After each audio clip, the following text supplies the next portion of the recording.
The bridal shower was supposed to be a celebration, but it felt more like a tribunal. 23 women packed into Mom's living room, all eyes on the gift table where expensive boxes from Tiffany and Cartier gleamed under the chandelier. My modest wrapped box sat in the corner like an afterthought. "Open mine next," squealed Jessica, my soon-to-be sister-in-law, pointing to a massive Hermes box. The room erupted in oohs and ahs as she revealed a $15,000 silk scarf collection. I sipped my champagne quietly from the back of the room, wearing my usual jeans and sweater combo that cost maybe $50 total. To everyone here, I was Sarah Martinez, the family disappointment who worked some vague computer job and lived in a tiny studio apartment across town. "Where's Sarah's gift?" Mom asked, scanning the table with barely concealed embarrassment. My sister Amanda, radiant in her designer dress, picked up my small wrapped box. "Oh, this little thing? She probably got it at Target." The room tittered with polite laughter that felt like knives. "You can't even afford a proper wedding gift," Amanda continued, her voice dripping with condescension. "I mean, look at you. Same old clothes, same old broke Sarah." Mom nodded in agreement, her lips pressed into a thin line of disappointment. "Sarah, dear, maybe you should have pooled money with Cousin Beth for something nicer." I smiled and stayed quiet. What could I say?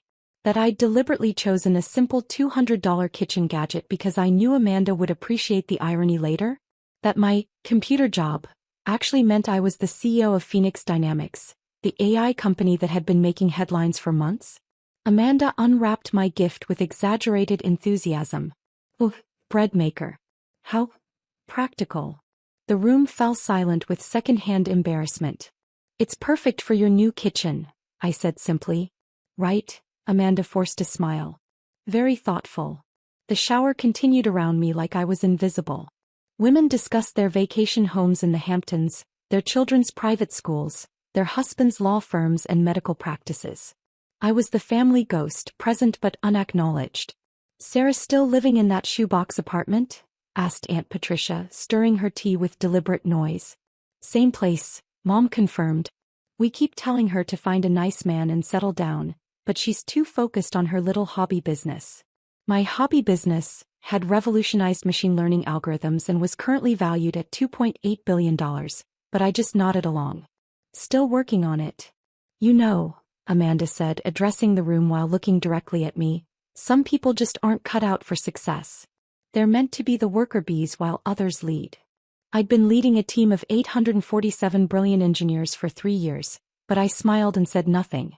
The afternoon dragged on. Gift after gift revealed expensive jewelry, luxury vacations, and designer everything. My bread maker sat forgotten on the side table like a reminder of my supposed inadequacy. "I just worry about Sarah," Mom confided to Mrs. Henderson, our neighbor. 32 years old and nothing to show for it. No husband, no real career, living paycheck to paycheck. My last paycheck was actually a quarterly dividend of $47 million, but I kept that information to myself. "Maybe she could work at the front desk of one of David's clinics," suggested Amanda's future mother-in-law. "Something simple, you know? Answering phones."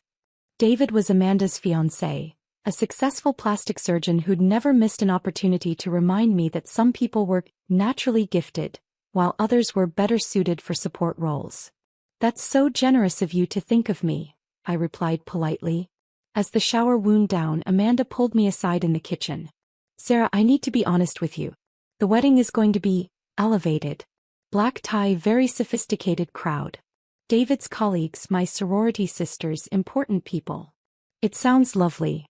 The thing is," she continued, fidgeting with her engagement ring, "maybe you could skip the reception? You're still invited to the ceremony, of course, but the party afterward." She trailed off meaningfully. "You don't want me at your wedding reception? It's not that I don't want you there. It's just, you might feel out of place. All these successful people talking about investments and business deals and European vacations. It might be uncomfortable for you."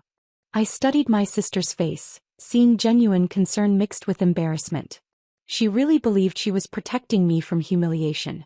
"I understand," I said quietly. Relief flooded her features. "Oh good. I'm so glad you get it.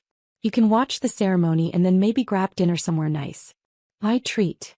We rejoined the group just as someone turned up the volume on the TV. The evening news had started and the anchor's voice filled the room. In our top story tonight, Phoenix Dynamics has completed the largest tech acquisition in the city's history, purchasing rival firm Teknova for $2.8 billion. The deal cements Phoenix Dynamics' position as the leading artificial intelligence company in the region. The room fell silent. Everyone was staring at the screen where a professional headshot filled the frame. My professional headshot, taken 3 months ago for Forbes magazine.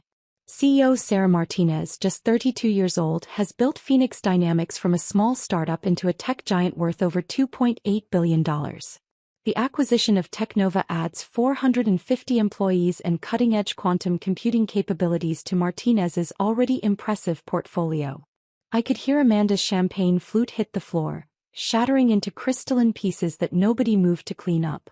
The reporter continued, Martinez, known for her privacy and low-key lifestyle, rarely gives interviews but is considered one of the most brilliant minds in artificial intelligence. Her company's adaptive learning systems have revolutionized everything from medical diagnostics to autonomous vehicle technology. Mom's face had gone completely white. She was staring at the TV, then at me, then back at the TV as if trying to solve an impossible equation. Industry experts predict Phoenix Dynamics could be worth $10 billion within 5 years, making Martinez one of the youngest billionaires in tech history. She'll be speaking at tomorrow's acquisition announcement at the Grand Plaza Hotel. The news segment ended, cutting to a commercial for car insurance. The room remained frozen in absolute silence. Sarah. Amanda's voice came out as barely a whisper. That's you. I nodded calmly. That's me. But you live in that tiny apartment. You dress like someone who doesn't care about impressing people with designer labels? Mom found her voice. How long have you been CEO? 3.5 years. We went public 18 months ago. Aunt Patricia was the first to recover, her social climbing instincts kicking into overdrive. Oh my goodness, Sarah. Why didn't you tell us? We had no idea you were so successful. I supplied helpfully. Important, she corrected, already calculating how to leverage this information at her country club. Amanda was still staring at me like I'd grown a second head. But the apartment is actually a penthouse. I bought the whole building 2 years ago. I like the neighborhood. And your clothes are comfortable. When you're running board meetings and product demos all day, designer heels lose their appeal. I looked around the room at all these women who'd spent the afternoon pitying me, dismissing me, treating me like the family charity case. Their faces showed a fascinating mix of shock, embarrassment, and rapidly recalculating social dynamics. The bread maker, Amanda said suddenly, looking at the forgotten gift on the side table. You gave me a bread maker. You mentioned you wanted to start baking as a hobby. It's actually a commercial-grade model used by professional bakeries. I had it custom-made by a company in Germany. It cost about $3,000. Amanda picked up the box with trembling hands, reading the small print she'd ignored earlier. Handcrafted in Bavaria, professional series, limited edition. Her voice got smaller with each word. Sarah, sweetheart, Mom started, her tone completely different now. Why didn't you tell us?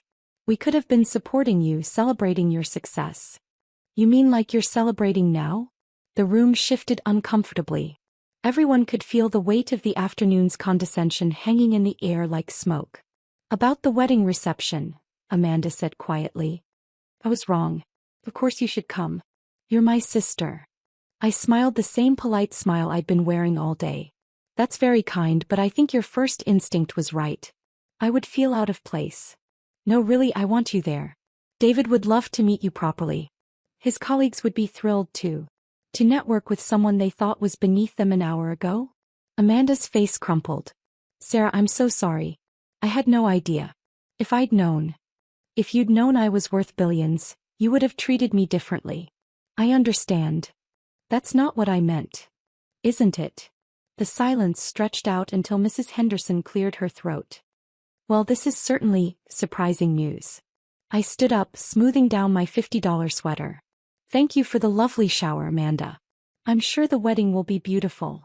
You're leaving. I have an early morning tomorrow. That acquisition announcement, you know.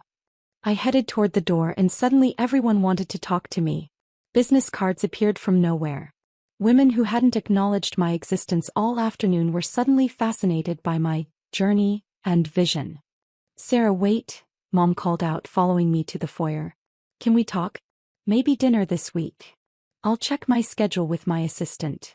"Your assistant?" "I have 3 actually. Plus a personal chef, a driver and a housekeeper. Turns out when you're running a $2.8 billion company, you need help with the little things." Mom's eyes filled with tears. "I've been such a fool. You treated me exactly how you always have, Mom. The only thing that changed was your perception of my bank account." "That's not fair. Isn't it? This afternoon you were embarrassed by me. Now you want to have dinner because I'm successful. What does that say about unconditional love?" I opened the front door, stepping into the cool evening air. Behind me, I could hear the shower guests buzzing with excitement, already planning how to work my story into their social circles. "Sarah," Amanda called from the doorway. "I really am sorry. About everything. About the reception, about what I said." I turned back to look at my sister, beautiful in her designer dress, tears streaking her carefully applied makeup. "Amanda, I love you. But I can't unsee who you really are when you think I have nothing to offer. I want to make this right. Then don't invite me to your reception because I'm suddenly worth knowing. Invite me because I'm your sister and you want me there regardless of my net worth." "I do want you there. Because I'm Sarah or because I'm C.O. Martinez?" She opened her mouth to answer, then closed it, realizing she couldn't separate the two anymore. I walked to my car, a modest Honda Civic I'd been driving for 4 years, much to my CFO's horror, and drove home to my tiny apartment that took up the entire top floor of a building I owned in the city's most exclusive neighborhood. Tomorrow I'd stand before 200 journalists and business leaders to announce the biggest acquisition in the city's history. Tonight I'd eat takeout Chinese food and watch Netflix just like I did every Sunday. My phone buzzed with texts from family members who hadn't spoken to me in months, all suddenly interested in my life. I turned it off and ran a bath. The bread maker would work perfectly in Amanda's new kitchen. I'd chosen it specifically because she'd mentioned wanting to learn baking during our last conversation 6 months ago. It wasn't about the money, it was about listening, about caring enough to remember what mattered to her. But that was before she decided I wasn't worth having at her reception. As I sank into the hot water, I couldn't help but laugh. Tomorrow's headlines would probably mention the reclusive tech CEO who lives modestly despite billion-dollar success. They'd never know that the most expensive thing in my apartment wasn't the custom smart home system or the original Monet in the bedroom. It was learning exactly what my family really thought of me when they believed I had nothing to hide behind. And honestly, that knowledge was priceless.